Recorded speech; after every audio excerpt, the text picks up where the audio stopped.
E nós temos um propósito hoje muito claro, que é melhorar o dia a dia das pessoas para melhorar a condição de vida de todos. A gente vê o mercado um pouco assustado. A importância de ter um censo, uma ferramenta que possa medir, ela é o passo zero para começar qualquer processo de identificação dentro da companhia.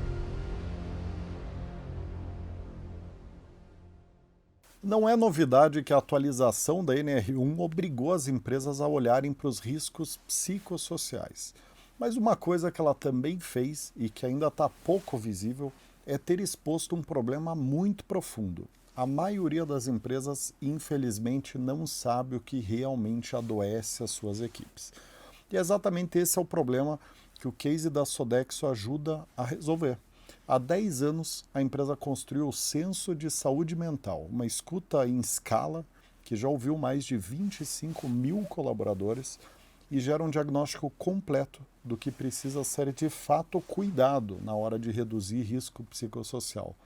E para nos contar tudo sobre esse case super interessante, a gente tem a honra de receber aqui no programa a Alessandra Peixoto, diretora de Recursos Humanos da empresa. Então, se você quer entender como sair do questionário obrigatório do NR1 e transformar em um mapeamento de risco realmente funcional, fica com a gente até o final, que eu não tenho dúvida que esse episódio vai ajudar demais vocês. E de quebra, aproveita e segue nosso podcast.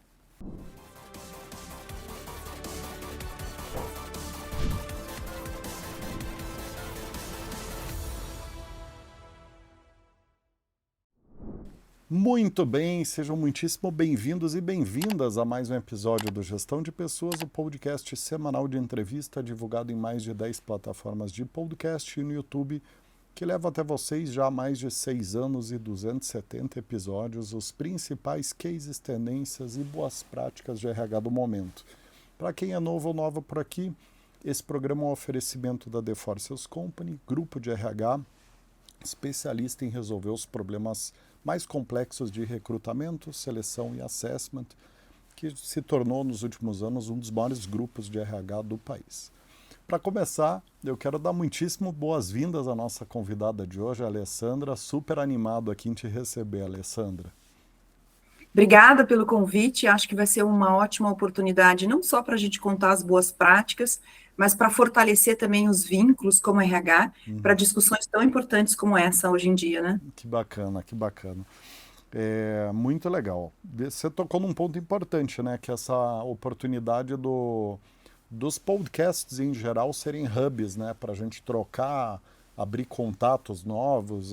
Acho que isso falta um pouco disso no RH aqui no Brasil, né? A gente se conectar mais. Então, bem bacana teu ponto, Alessandra.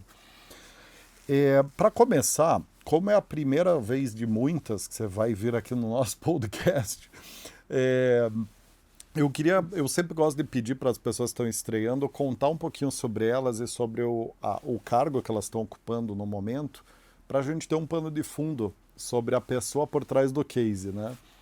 Ou uma das pessoas por trás do case, né? Uma vez que os cases sempre são construídos a várias mãos. Então conta um pouquinho sobre você, Alessandra, para a gente te conhecer melhor, né? E começar a entender o case por aí, né? Claro que sim. Bom, eu sou a Ale Peixoto, então, eu sou uma pessoa nativa de RH, apesar de uma Hum, formação em engenharia, hum, e sempre me identifiquei muito com essa questão de pessoas, mas como uma oportunidade de poder desenvolver o RH voltado a negócios, né? Não tem como o RH estar descolado do negócio, principalmente hoje em dia. Sou uma pessoa que gosta muito de transformação e inovação, então bem em linha com o que a gente desenvolve por aqui. Tive uma passagem por várias empresas, estou hoje na Sodexo, e aqui eu estou responsável pela área de talentos e desenvolvimento. Então, desde a parte do Talent Acquisition até a parte do Talent Management, toda a jornada do profissional no que tange, então, a porta de entrada, recrutamento, as questões de onboarding, desenvolvimento, gestão do talento, desempenho, e também ficam sob essa estrutura a questão de cultura e a parte de experiência do colaborador, que a gente mede desde o início lá até uma eventual saída no offboarding. Então, é uma empresa bastante complexa, né? É importante contar que temos hoje quase 47 mil colaboradores nossa. espalhados pelo Brasil inteiro, nos Caramba. serviços de alimentação e facilities. Então, você pensa que tudo que a gente faz por aqui já começa grande. A gente não consegue ter pilotos pequenos, né? Então, essa representatividade é importante quando a gente traz alguns temas de sucesso, é porque realmente foi testado em escala. Então, isso torna, sem dúvida, essa troca bem mais positiva e consistente, né? Era impressionante. Provavelmente deve ser uma das 50 maiores recrutadoras de pessoas do Brasil, né? Porque Empresa de serviços, né? é Todo o nosso negócio hoje está baseado em pessoas. Então, é mão de obra pura, é operacional, espalhado em todos os cantos do que Brasil. Então, a interessante. gente tem, sim, um volume, né, expressivo de contratações mês a mês. É porque a gente recebeu aqui a BRF, na ocasião, eles falaram que eles têm acho que 120 mil colaboradores e são a maior contratante no Brasil. Então, esses números de vocês com certeza devem colocar vocês entre as maiores do país também, né? Porque, De serviços, sem sim, dúvida. em Temos serviço, né? algumas indústrias, temos varejo, né? Mas na parte de serviços, no mundo, inclusive, aí somos o segundo maior empregador em termos de Que serviços. bacana, Alessandra, muito legal. Bom, vamos agora já entrando no case. Uma coisa que chama muito a atenção no case de vocês, conforme eu falei ali na abertura, é o fato de vocês terem iniciado um trabalho de mapeamento de risco psicossocial há 10 anos atrás. Então eu queria começar te perguntando exatamente sobre esse panorama, né, que vocês Uhum. desenvolveram, uma vez que vocês largaram tão na frente de todo mundo. Como é que você está vendo como que as empresas estão reagindo à chegada da NR1, né? Qual desse ângulo que vocês estão, né, de já estarem com o assunto rodando há muito tempo, como é que você vê as demais empresas em geral assim? De uma forma geral, a gente vê o mercado um pouco assustado, né? Uhum, Mas eu faço uma analogia, por exemplo, às questões de LGPD, né? Então, quando veio uma obrigação em relação ao tema, primeiro a gente vê como uma boa prática, mas a gente vê as pessoas sem saber qual o caminho e interpretando de uma forma de burocracia. Precisamos cumprir um processo, né? uhum, Depois você vê que é uma exigência regulatória e efetivamente você precisa buscar ferramentas, caminhos alternativos para poder suprir essa necessidade regulatória. Até que você entende o suficiente para pensar de que isso tem que fazer parte da cultura da companhia, a cultura do cuidado, principalmente empresas onde dependem da mão de obra humana para poder atender os seus objetivos, né? Então, isso precisa se tornar um critério de governança. Quando há esse entendimento, e é um ciclo, não é da noite para o dia que as empresas entendem, existe uma questão de amadurecer ao longo deste processo. Buscar benchmarks pode ser um caminho bastante interessante, né? Se já temos empresas no mercado que tiveram os seus desafios de montagem, de escuta, de entendimento, de resultado, por que não aproveitar isso para fazer uma construção conjunta? Então, acho que é muito mais olhar para o mercado e ver quem já está estruturado, e você buscar algumas referências para montar o seu próprio processo, do que efetivamente só ficar nessa questão da busca dos porquês ter algo como isso hoje previsto em lei, né? perfeito. Não tem como, principalmente pós-pandemia, a gente não olhar para as pessoas de uma forma diferente, né? Sem dúvida, é. Eu percebo até que a gente, de alguma maneira, não reparou no efeito que a pandemia teve nesse aspecto que você mencionou, porque eu vejo as pessoas muito mais bem-estar cêntricas pós-pandemia, bem mais perceptivas em relação aos limites psicossociais, né? Quer dizer, as, as, as, os cartões vermelhos ali, né? Aquelas situações que você fala, não, isso aqui eu tô fora, né? Isso aqui eu não topo, né? Isso aqui, né? E Enfim. se você se lembrar, a gente que tem mais tempo de carreira, lá atrás, nos primórdios, né, eu lembro muito bem de alguns comentários nas empresas onde você deveria separar o seu pessoal do seu profissional. Uhum, Isso hoje é inadmissível, não existe, na verdade nunca existiu, né? Mas nós tratávamos a saúde mental e os problemas pessoais de uma forma totalmente à parte da empresa, e não tem como. E sem dúvida a pandemia, com essa loucura toda, acelerou muita coisa, né? Então, a gente não teve nem tempo de se adaptar direito a essa nova condição de mercado, e aí já veio tecnologia, Então, a questão da inteligência artificial hoje também traz um peso para as pessoas, do quanto eu me adapto, o quanto eu estou fora, o que vai acontecer comigo. Então, tudo está muito acelerado. Por isso, esse olhar cuidadoso e primordial das empresas para esse quesito importante da saúde mental. Legal, legal. E eu ainda percebo que a gente está num processo de evolução nesse tema do bem-estar, né, e da saúde mental, evoluindo no tema, mas eu vejo a maioria das empresas ainda pouco maduras nesse assunto, né? Então eu queria aí te perguntar o seguinte: vocês largaram 10 anos atrás, né, no mapeamento de risco psicossocial. O que levou vocês a ter essa preocupação desde lá atrás, assim? Qual foi o gatilho, né? O que nós temos somos uma empresa, como eu comentei, de serviços, né? E nós temos um propósito hoje muito claro, que é melhorar o dia a dia das pessoas para melhorar a condição de vida de todos. As nossas operações hoje estão dentro da casa do cliente, né? Então, eu tenho pessoas espalhadas em todos os segmentos de mercado, pessoas espalhadas, embarcadas em offshore, dentro de hospitais, dentro de indústrias, educação, enfim. Então, culturalmente, para nós, sempre foi muito importante cuidar das nossas pessoas, porque são elas que representam a nossa marca lá na ponta. Existem desafios, sem dúvida, porque o nosso funcionário hoje, ele vive e respira a cultura do cliente, ele está dentro da casa do cliente. Então, sempre foi muito importante estabelecer esse vínculo com o funcionário, justamente para mostrar a importância dele e a marca empregadora que tem por trás dele muito forte, né? E aí, nós somos o quê? Pessoas cuidando de pessoas, né? Então, de que forma que a gente tem um olhar integrado, como eu comentei contigo, né? A gente não pode separar o que somos no pessoal e no profissional.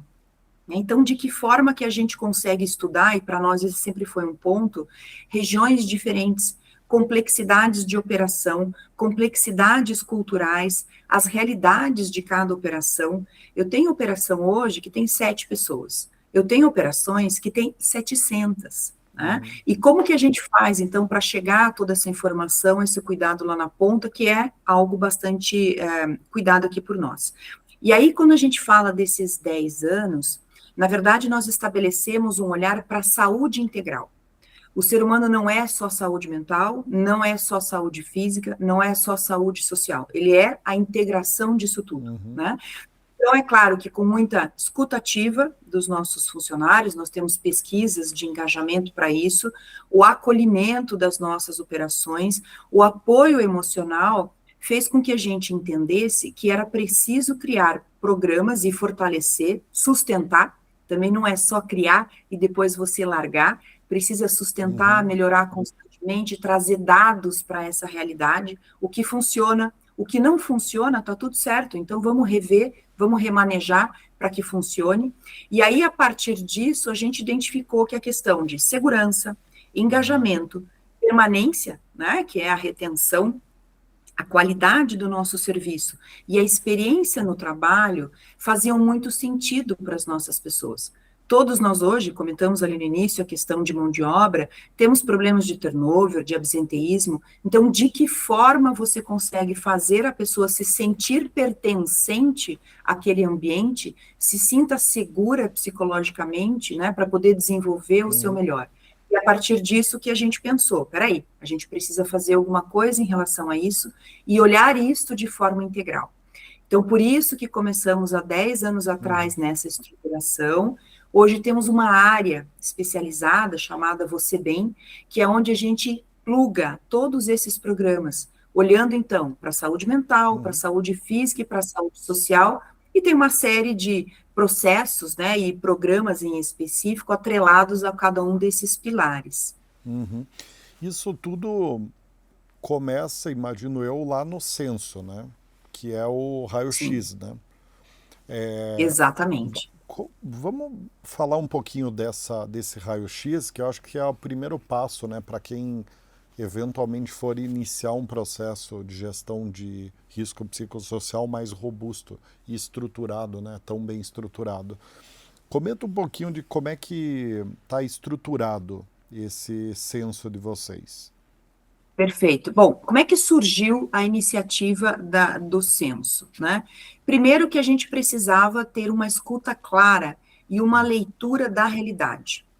A partir do momento em que você não tem dados, você trabalha em cima de percepções. Uhum. E percepções têm vieses. Cada um com a sua realidade, com a sua cultura, com a sua vivência, interpreta uma percepção de uma forma diferente, né?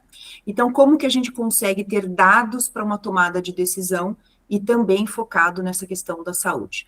Então, a gente começou a mapear essas questões, né, do ambiente de trabalho, da liderança, do apoio disponível, essa questão da segurança psicológica, e a gente viu que aplicar uma ferramenta estruturada, que não é para definir um ranking, mas é para ter uma possibilidade, né, um apoio de gestão para as nossas lideranças, fazia muito sentido. Claro que existem algumas regras básicas para isso, que a gente pode depois trazer um pouquinho mais de detalhe na sequência. Mas a grande importância é como que a gente consegue ter uma ferramenta onde a gente pode entender se a nossa atividade, se a nossa cobrança, se o nosso dia a dia, se a nossa liderança gera uma sobrecarga ou sofrimento para as nossas pessoas e de que forma, através disso, a gente estabelece os processos, planos de ação e programas para poder apoiar. Então, é mais uma vez, a iniciativa ela surge independente do tamanho da sua empresa, pela necessidade de ter um dado estruturado, claro, objetivo, para que sim você possa fazer planos de ação. Empresas menores possivelmente terão um dado mais rápido, né, uma colheita de dados diferente. Empresas como a nossa têm a complexidade de estarem espalhadas no Brasil inteiro, como fazer chegar esse censo até a ponta. Mas é unânime dizer que a importância de ter um censo, uma ferramenta que possa medir, ela é o passo zero para começar qualquer processo de identificação dentro da companhia. Perfeito, Alessandra. E entrando no desenho da ferramenta em si, né?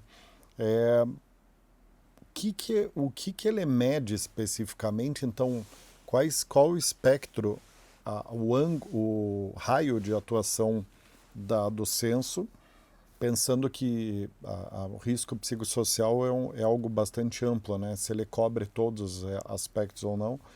Com que frequência que vocês aplicam nessa pesquisa e como que ele consegue identificar os fatores de risco e separar eles dos fatores dos fatores mais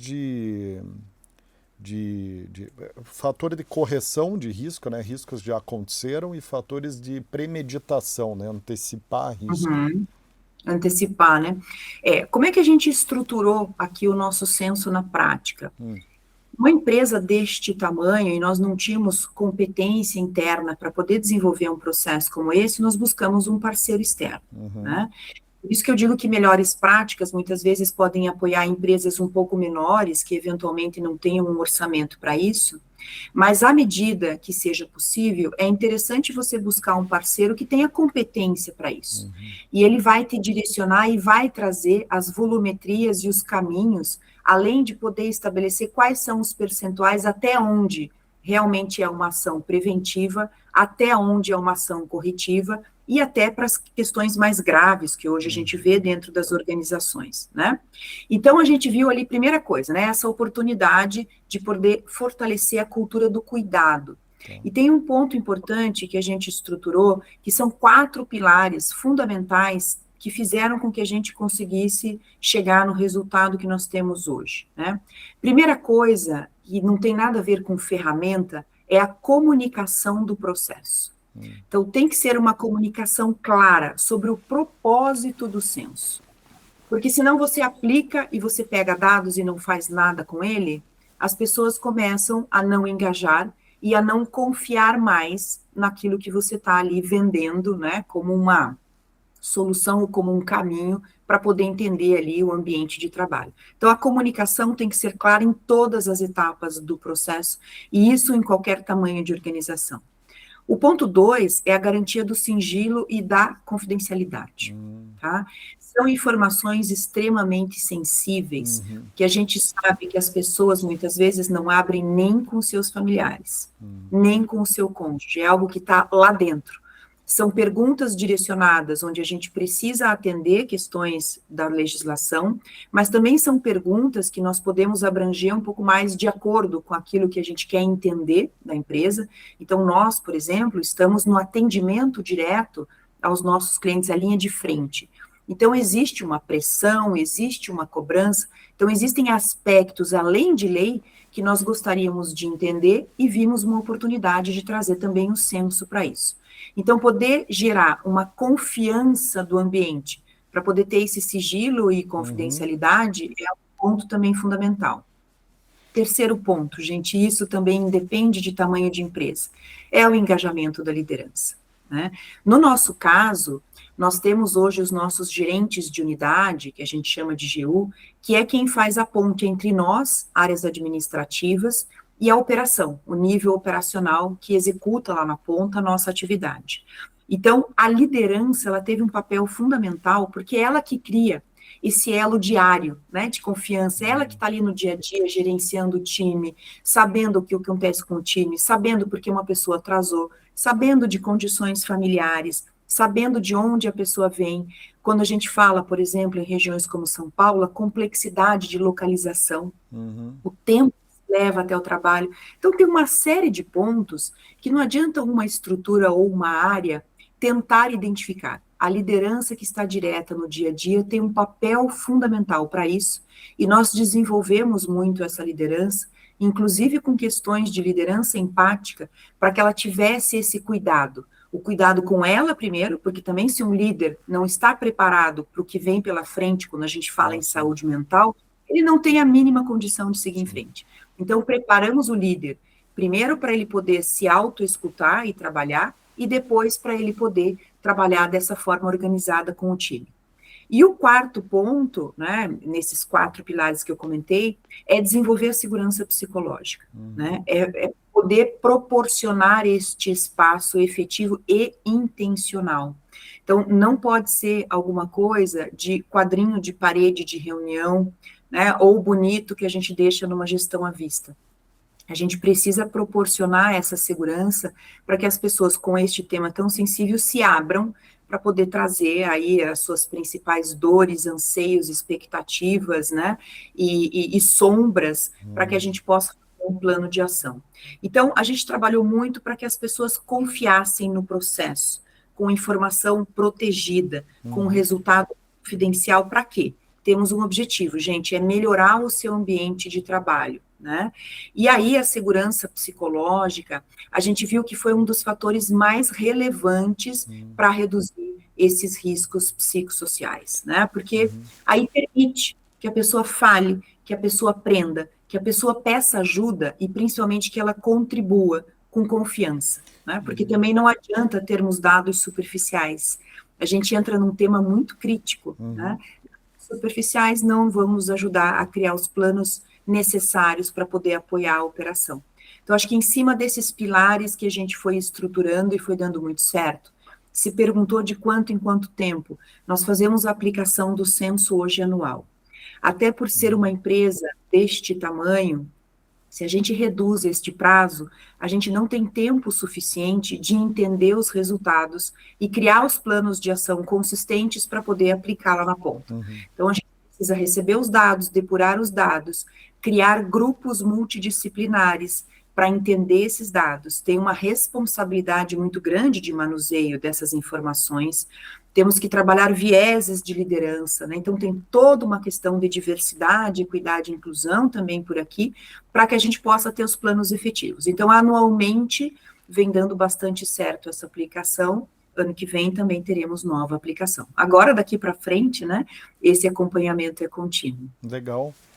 E aí ele mede todos os riscos psicossociais, né? Não só o saúde mental, como o social. Né? O social também, exato. E aí a gente faz planos integrados em relação a isso. E aí nós trazemos ali, como eu comentei contigo, uma série de outros reforços em outros programas que acabam influenciando também na questão da saúde mental. E, Alessandro, um ponto que você já mencionou ali é essa sensibilidade dos temas, né, que precisam vir dessas pesquisas, né? principalmente quando a gente fala do social, né? Do psico ali, eu acho que a gente evoluiu um pouco nesses últimos anos, as pessoas estão um pouco mais abertas a se mostrar vulnerabilidade, né, nesse tema. Mas a parte social, às vezes, tem até alguns preconceitos, alguns estigmas, né, de violência doméstica, por exemplo, né, são temas muito sensíveis, né, muito doloridos, muitas vezes, e com muitas camadas, né. Muito. Como que vocês fazem essa questão do sigilo quer dizer, a pessoa ela coloca o nome dela, sim, não, e se sim, como é que vocês garantem para ela que isso não vai ser usado para demitir, que ela não vai se prejudicar com isso? Não ter represálias É, em relação ao que foi colocado ali, né? porque Primeiro, num universo desse tamanho, né, é normal que algumas pessoas vão supor isso, né? Então, como é que vocês é, fazem isso? por isso é importante também ter um processo com uma empresa parceira que seja qualificada para trabalhar as questões de saúde mental. Dentro do censo que eu comentei contigo, que ele é sigiloso e confidencial, as pessoas não se identificam. Existem, em parte do censo, algumas perguntas que levam a algumas análises que podem trazer uma complexidade do estado daquela pessoa, onde ali nós criamos um espaço e perguntamos: você quer deixar aqui o seu nome para que a gente possa juntos encontrar uma solução para este problema? Algumas pessoas falam não, algumas pessoas falam sim, e aí a estas pessoas nós trazemos este parceiro conosco para desenvolver os planos. Uma das ações que nós fizemos em relação a esses resultados também foi oferecer a teleterapia para parte dos nossos funcionários e, à medida que a gente vai sustentando o programa, aumentando esta possibilidade. Nós temos também um programa chamado Apoio PES, que é um atendimento 24 horas para o funcionário e para os dependentes, que fala de acolhimento e orientação para qualquer tema da vida que você precise. Olha só. Hoje a gente vem acompanhando as questões aí de jogos, né, que vem acontecendo, e o quanto isso impacta também a saúde mental das pessoas, né? Nós criamos um programa de embaixadores e socorristas da saúde mental, porque muitas vezes a pessoa que está em sofrimento, ela não vai esperar o dia seguinte para poder comentar alguma coisa, ela precisa de alguma ação rápida e imediata naquele momento. Então, os nossos embaixadores hoje, socorristas, têm canais específicos que a pessoa pode acioná-los a qualquer momento, a qualquer hora do dia. Porque às vezes acontece alguma coisa à noite, Tipo final um de expediente, 0800. mais ou menos desta forma, né? Com canais oficiais da empresa para ter este contato, né? Aí nós temos também o nosso canal de denúncias, né? Chamado Speak Up, que é justamente essa abertura, porque o fato de você estar conversando sobre saúde mental pode suscitar outros temas em relação a dificuldades de uma operação, de um gerenciamento, de um assédio, enfim, uma série de coisas que a pessoa não tem espaço para falar. Então, a gente também tem um canal confidencial, onde a gente faz o levantamento e toma ações efetivas de acordo com aquilo que foi levantado, né? E um outro ponto bem interessante que você falou, esse é um programa de muito orgulho. A Sodexo, ela é uma empresa majoritariamente feminina, porque a natureza da nossa função, que é a parte da alimentação, é feita por nutricionistas no seu grande volume de pessoas. E a nutrição é um curso hoje que quase a formação traz mais de 90% de mulheres nesta formação. Né? Temos também a parte de facilities, obviamente, e por conta disso a gente tem esse equilíbrio um pouco maior de gênero. Mas a gente sabe, acompanha a violência contra a mulher, não só no ambiente de trabalho, mas em casa. Então, nós temos um programa também específico chamado Fadas Madrinhas, um programa muito premiado, assim, de muito orgulho mesmo, isso está no nosso DNA, esse cuidado, que é para as pessoas, para as mulheres que passam por essa questão da violência, né, de gênero.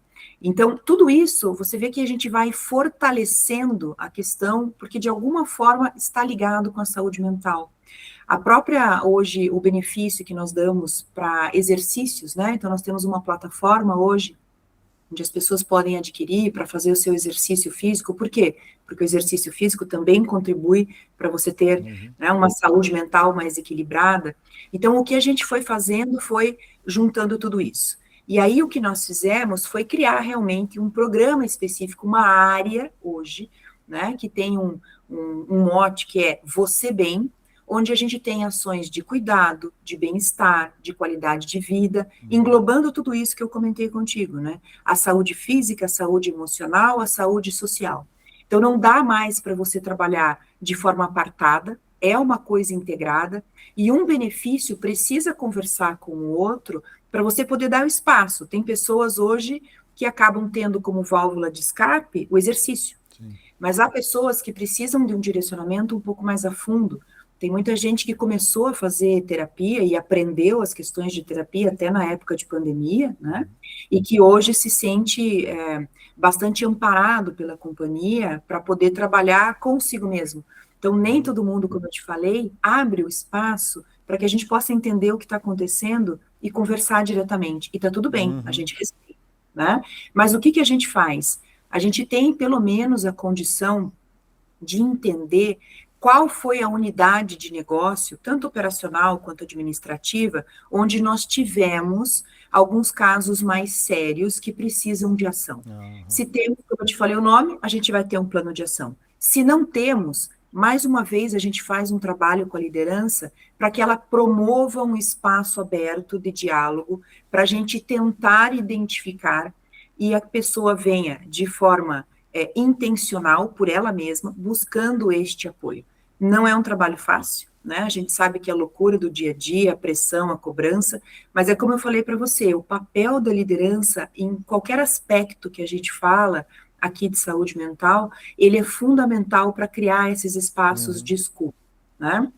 E é claro, trabalhar essas questões de represália, se eventualmente acontece, né? Sabemos que todos temos vieses, todos temos as nossas questões, por isso, tratar esses dados, primeiro, não é uma coisa de RH, não é uma coisa só da liderança. A gente precisa ter grupos multidisciplinares neste olhar, para a gente poder identificar quais são os melhores caminhos. E para cada tipo de operação, de complexidade, de região, vai ser um caminho diferente. Interessantíssimo. Então, quer dizer, ele é um projeto, né, que tem essa abrangência psicossocial como um todo. Ele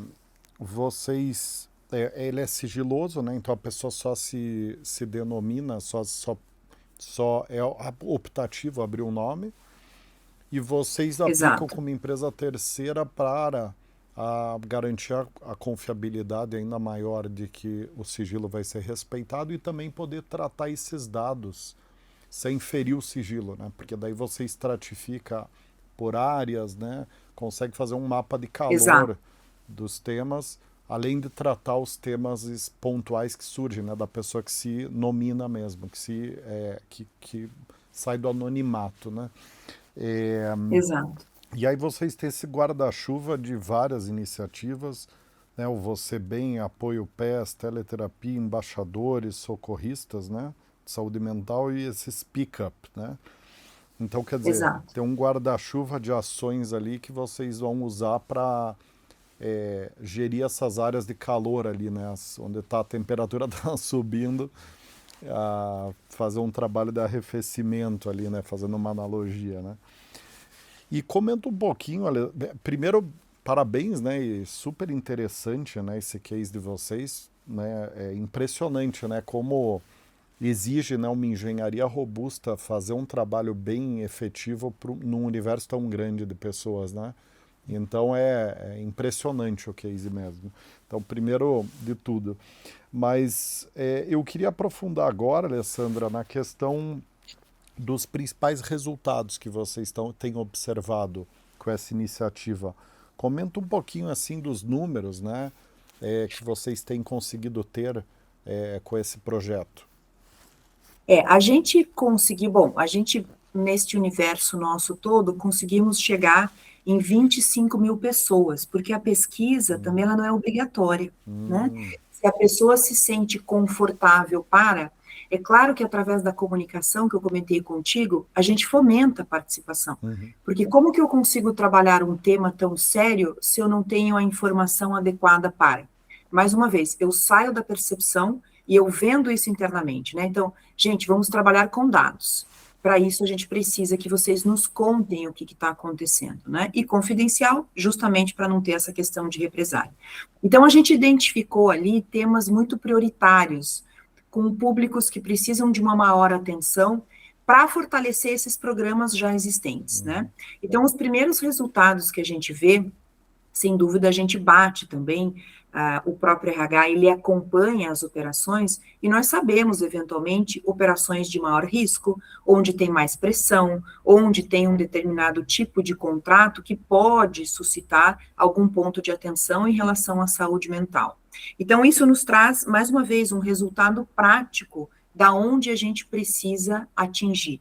E esses planos de ação, eles são formulados com o RH sempre como apoio, né? Então, o HRBP, né, o business partner de cada unidade, ele puxa o gestor junto com esse grupo multidisciplinar, junto com a empresa que nos assessora na questão do levantamento da saúde mental, para a gente criar alternativas. Então, a gente escuta o gestor sobre como é a realidade, a gente tem uma visão nossa, né, de como é a realidade, como é a entrega, e a partir disso a gente consegue estabelecer algumas ações mais consistentes, viáveis e alinhadas à necessidade do colaborador. Então, todos os dados que nós temos hoje, desses 25 mil, a gente conseguiu estabelecer os planos de ação, a gente faz o reforço dos canais de apoio. Então, a gente percebe que algumas operações ou algumas regiões têm uma determinada tendência, opa, aqui eu preciso fortalecer o apoio PES. Aqui eu preciso fazer uma prática, um concurso, uma iniciativa para estabelecer algo de exercício, por exemplo. E assim a gente vai fazendo por cada uma das regiões. Existem iniciativas que nós criamos de sensibilização. Então, quando você faz a qualificação da liderança, que tem um dos papéis fundamentais ali na ponta, ele precisa estar sensibilizado que nem sempre a sua realidade é a realidade de quem ele está lidando no dia a dia. Nós trabalhamos com realidades de um Brasil não só disperso, mas muito diferente, né, com oportunidades de vida, de estudo, financeiro, muito diferentes, que pode ser, muitas vezes, diferente da realidade daquele gestor que está à frente da operação. Então, como que a gente sensibiliza de uma forma adequada, profissional, com ferramentas? Os dados que vêm da pesquisa, do censo, conseguem nos apoiar nesse sentido. Desenvolvimento das lideranças, como te comentei, temos o liderança empática e temos o acompanhamento hoje das lideranças muito mais próximos em relação a este tema, e tem um ponto fundamental. A gente traz o tema de saúde mental desde a nossa liderança máxima da companhia para baixo. Não adianta a gente querer como estrutura ou área, não é um tema só nosso, e também não adianta o RH levantar uma bandeira sobre a saúde mental.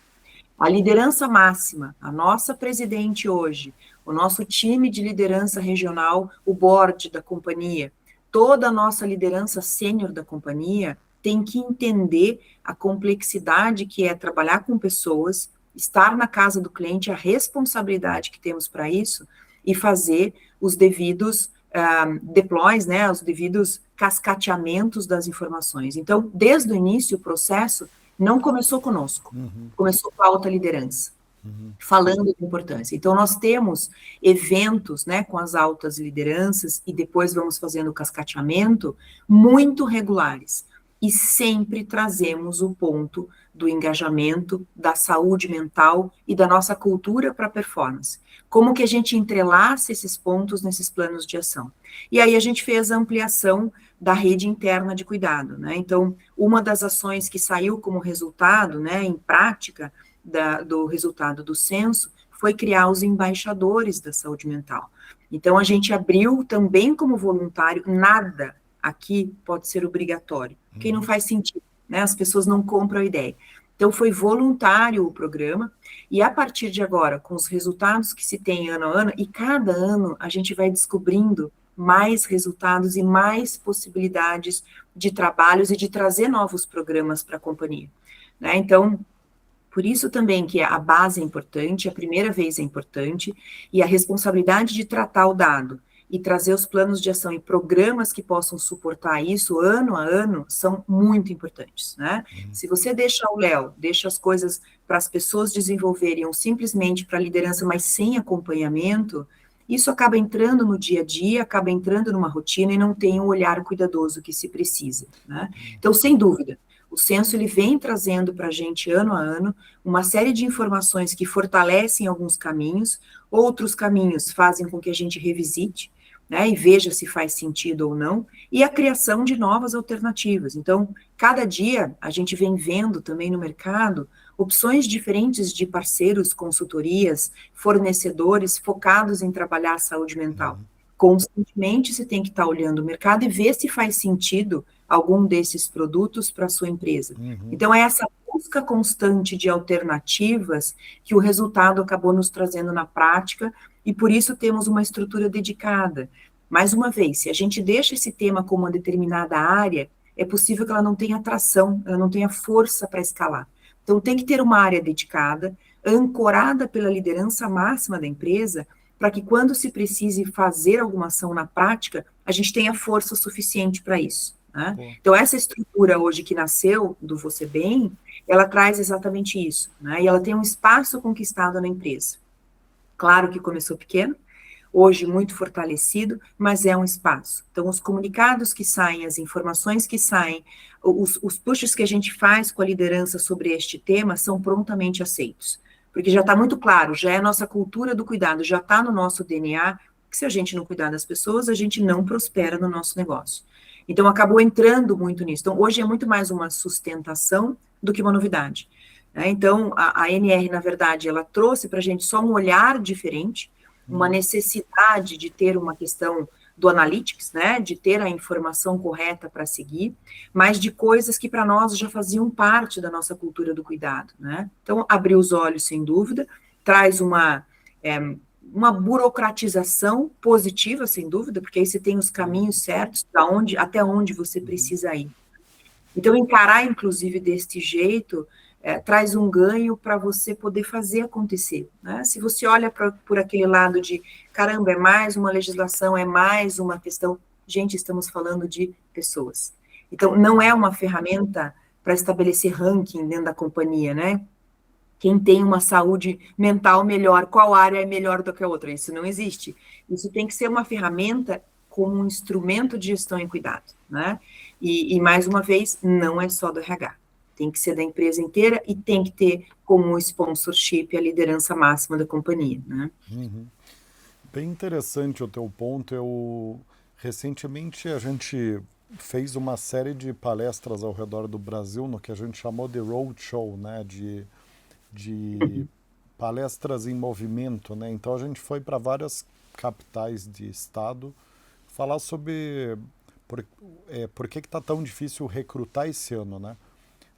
Do pleno emprego, enfim, tratar um pouco da questão demográfica, dar uma visão geral para as pessoas em relação ao status quo do mercado de trabalho e do recrutamento e seleção.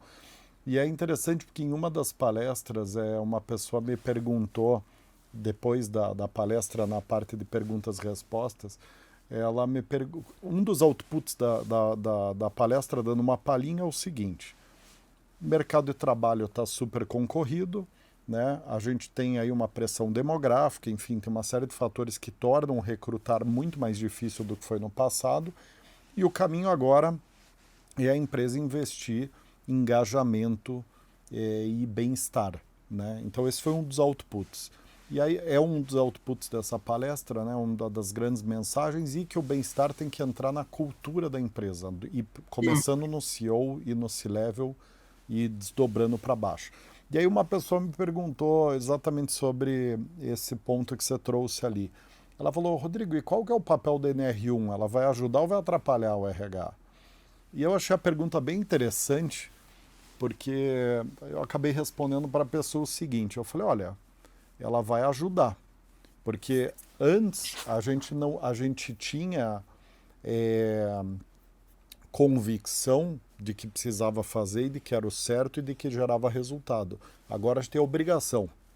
Então a gente vai ter uma forma muito mais fácil de conseguir aprovações, agora que você tem uma legislação obrigando, né, a gente a fazer, né?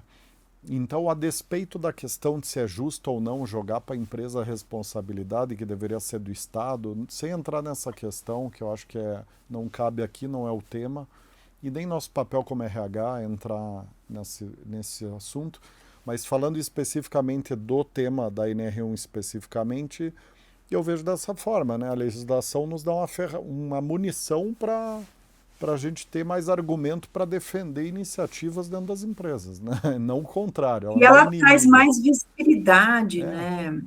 Porque o senso de urgência, né, para o tema, ele não foi o ponto de partida. A gente, como você falou, faltavam muitas vezes dados, eventualmente, em alguns ambientes, uma liderança que acreditasse no poder, né, sim. de cuidar de pessoas, sem dúvida. Então, isso acaba trazendo como fundamental. Agora temos que fazer, né? Mas é uma oportunidade também de integrar ainda mais esta agenda com os sistemas formais de gestão, né, de risco. Então, com uma governança mais robusta, com uma documentação mais estruturada e com uma conexão entre dados, entre a prevenção e os planos de ação, né? Então, por mais que as empresas já tivessem isso um pouco mais estruturadas umas do que as outras, eu acho que ainda não era tão estruturado para. Então, você ter um direcionamento correto sobre isso, consistente sobre isso, te traz essa visibilidade. E quanto mais dado você tem do teu colaborador, mais você consegue chegar na ponta, mais você consegue engajar, mais você consegue criar programas de retenção que fazem sentido. Às vezes a gente vê empresas criando uma série de programas, né, de engajamento e retenção, que não é o desejo do funcionário, porque ele não foi ouvido. Então, aqui nos permite ouvir o que faz sentido para ele para melhorar o ambiente de trabalho. E aí você aplicar o remédio certo naquilo que precisa, né? Então, eu concordo contigo que ele traz um aspecto bastante positivo da gente seguir a legislação. E já não é sem tempo, né? Mais uma vez, com toda Sim, essa loucura e a virada que tivemos com a pandemia, tinha que ter algo estruturado, né? sim, com certeza.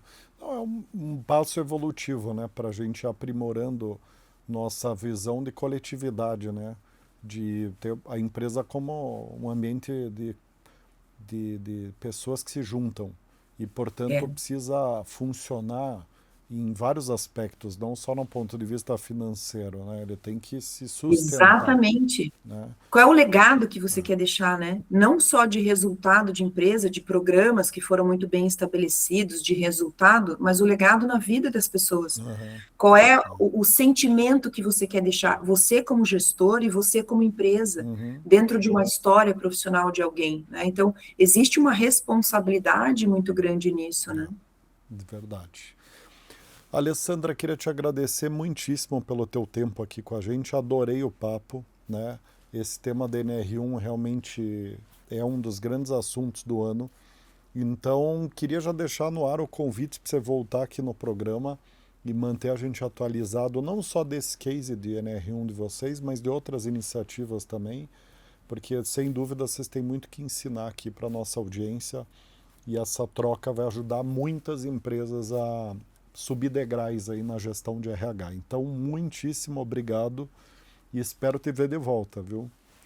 Mas combinadíssimo, a gente tem sim muita coisa boa para contar, muita coisa em construção, então a Uhum. troca, sem dúvida, é interessantíssima. Olhares diferentes, realidades diferentes de mercado fazem, sem dúvida, a gente pensar diferente, nos provoca. A gente adora ser provocado aqui para criar coisas que possam melhorar ali a ponta, né? Uhum. Obrigada pelo convite, fico inteiramente à disposição para voltar aqui sobre qualquer outro tema que seja interessante a gente poder compartilhar. Tá bom? Combinadíssimo, Alessandra. Muito obrigado. A quem está acompanhando o episódio até aqui, convido vocês a assistir os outros 2 episódios sobre a NR1 que a gente trouxe, também bem interessantes, que complementam e exploram outras facetas do assunto. Então fica o convite para vocês. E por hoje é isso. Espero vocês na próxima semana. Um abraço, Alessandra, a todos e todas, e até lá.